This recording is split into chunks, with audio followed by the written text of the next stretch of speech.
ko'rgan yo'q ular. Bironta ish qilgan yo'q.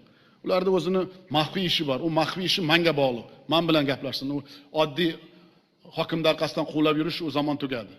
Hokim meni vakilim. Nima emish? Bitta noinsof, bitta rayonda SMMni boshlig'ini mashinasini afg'on qilibdi, bitta hokim mashinasi. Borib uni qamab qo'yibdi. Kimsan o'zisan? Kim senga bu vakolat berdi? Seni pagoningda olib tashlayman kerak bo'lsa.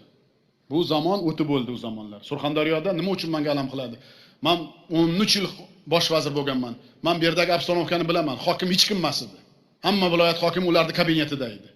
Salgina gap ko'tarsa g'iybat qilib darrov ishdan tashardi. Bu o'g'ri, bu to'g'ri, juda bo'lmasa bitta g'iybatni bo'yniga qo'yardi ular. U zamon tugadi. Men birontasiga ishonmayman, menga birontasini bularning ma'lumoti kerak emas. Shuni bilinglar. Ko'kragingni kekib hamma 4 ta rahbar ishlay. Vatan uchun ishla, xalq uchun. Hech kim emas ular. Ularga vakolat bergan odam yo'q hozir.